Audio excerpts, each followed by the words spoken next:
Kepala Dinas Kesehatan Provinsi Lampung, Rehana Wijayanto, diperiksa KPK pada Senin siang. Rehana diklarifikasi soal LHKPN-nya yang dinilai janggal dan tidak sesuai profil. Rehana keluar dari gedung Merah Putih KPK setelah diklarifikasi selama 3 jam, dan Rehana pun enggan berkomentar soal hasil pemeriksaannya. Ia hanya meminta wartawan bertanya kepada tim pemeriksa KPK. Rehana dipanggil KPK karena LHKPN-nya dinilai terlalu sedikit dan tidak sesuai dengan profil.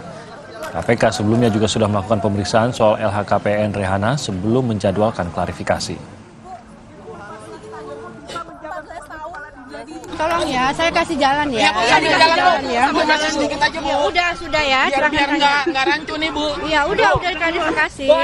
Lanjut atau seperti apa nih, Bu? Atau Tanyakan ke dalam ya, saya nggak tahu. kalau yang diklarifikasi apa aja nih berarti? Ya maaf ya, tanyakan ke dalam aja. Hari ini, Bu. Juru bicara bidang pencegahan KPK, Ipi Mariati menyebut ada 2 pejabat yang dipanggil untuk klarifikasi soal laporan LHKPN.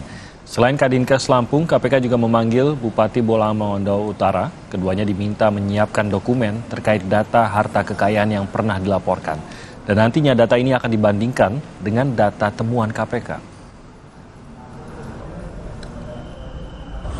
Di dalam surat yang kami kirimkan kepada keduanya, kami mengimbau demi kelancaran proses klarifikasi agar mempersiapkan dokumen-dokumen pendukung yang dibutuhkan, diantaranya terkait dengan sertifikat, kemudian bukti kepemilikan usaha, maupun salinan dokumen kepemilikan, diantaranya seperti kas atau setara kas, salinan kepemilikan harta tidak bergerak, maupun salinan dokumen terkait dengan hutang atau piutang.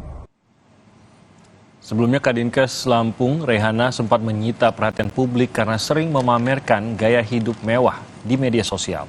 Ia sering mengunggah foto dengan mengenakan barang-barang yang mewah.